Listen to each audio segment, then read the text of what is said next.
The C-SPAN networks bring you long-form public affairs programming from the nation's capital and are a public service of your television provider. C-SPAN, created by cable.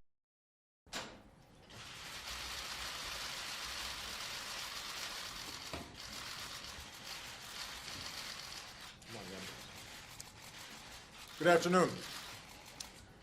Today, as part of an international coalition of some 60 nations, including Arab countries, our men and women in uniform continue to fight against ISIL in Iraq and in Syria. More than 2,000 coalition airstrikes have pounded these terrorists. We're disrupting their command and control on supply lines, making it harder for them to move.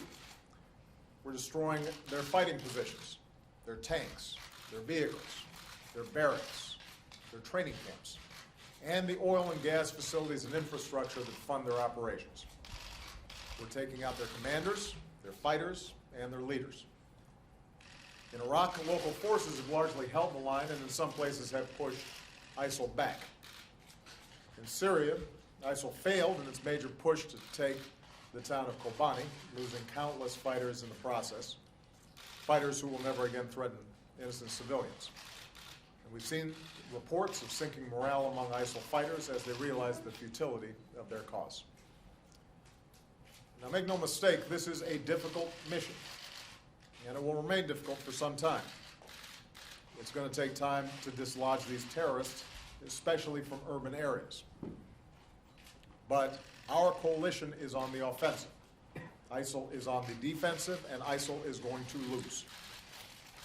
Its barbaric murders of so many people, including American hostages, are a desperate and revolting attempt to strike fear in the hearts of people it can never possibly win over by its ideas or its ideology, because it offers nothing but misery and death and destruction. And with violent groups like this, there is only one option. With our allies and partners, we are going to degrade and ultimately destroy this terrorist group. When I announced our strategy against ISIL in September, I said that we are strongest as a nation when the President and Congress work together. Today, my administration submitted a draft resolution to Congress to authorize the use of force against ISIL. I want to be very clear about what it does and what it does not do. This resolution reflects our core objective to destroy ISIL. It supports the comprehensive strategy that we've been pursuing with our allies and our partners.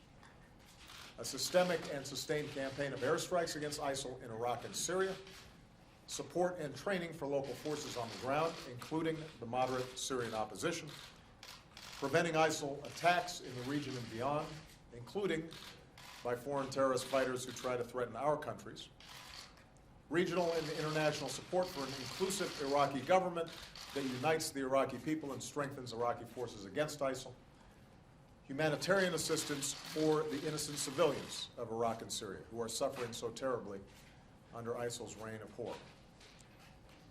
I want to thank Vice President Biden, Secretaries Kerry and Hagel, and General Marty Dempsey for their leadership in advancing our strategy.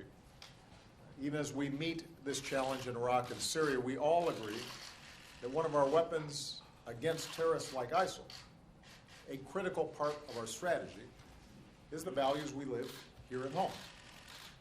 One of the best antidotes to the hateful ideologies that try to recruit and radicalize people to violent extremism is our own example as diverse and tolerant societies that welcome the contributions of all people, including people of all faiths.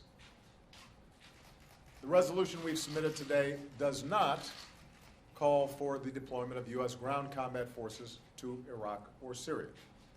It is not the authorization of another ground war, like Afghanistan or Iraq. The 2,600 American troops in Iraq today largely serve on bases. And yes, they face the risks that come with service in any dangerous environment, but they do not have a combat mission.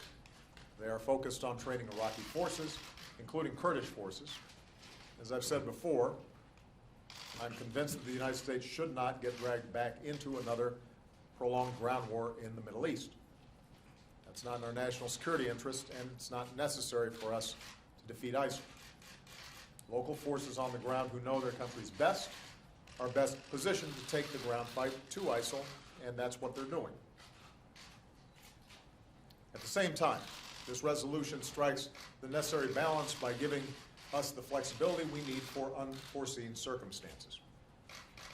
For example, if we had actionable intelligence about a gathering of ISIL leaders, and our partners didn't have the capacity to get them, I would be prepared to order our special forces to take action, because I will not allow these terrorists to have a safe haven.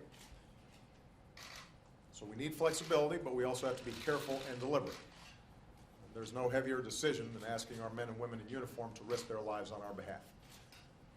As Commander-in-Chief, I will only send our troops into harm's way when it is absolutely necessary for our national security. Finally, this resolution repeals the 2002 authorization of force for the invasion of Iraq and limits this new authorization to 3 years. I do not believe America's interests are served by endless war or by remaining on a perpetual war footing. As a nation, we need to ask the difficult and necessary questions about when, why, and how we use military force. After all, it is our troops who bear the costs of our decisions, and we owe them a clear strategy and the support they need to get the job done. So this resolution will give our armed forces and our coalition the continuity we need for the next 3 years. It is not a timetable. It is not announcing that the mission is completed at any given period. What it is saying is that Congress should revisit the issue at the beginning of the next president's term. It's conceivable that the mission is completed earlier. It's conceivable that after deliberation, debate, and evaluation, that there are additional tasks to be carried out in this area. And the people's representatives, with a new president, should be able to have that discussion. In closing, I want to say that in crafting this resolution, we have consulted with and listened to both Republicans and Democrats in Congress. We've made a sincere effort to address difficult issues that we've discussed together. In the days and weeks ahead, we'll continue to work closely with leaders and members of Congress on both sides of the aisle. I believe this resolution can grow even stronger with the thoughtful and dignified debate that this moment demands. I'm optimistic that it can win strong bipartisan support and that we can show our troops and the world that Americans are united in this mission. Today, our men and women in uniform continue the fight against ISIL, and we salute them for their courageous service. We pray for their safety. We stand with their families who miss them, and we're sacrificing here at home. But know this, our coalition is strong, our cause is just, and our mission will succeed. And long after the terrorists we face today are destroyed and forgotten, America will continue to stand free and tall and strong. May God bless our troops, and may God bless the United States of America. Thank you very much, everybody.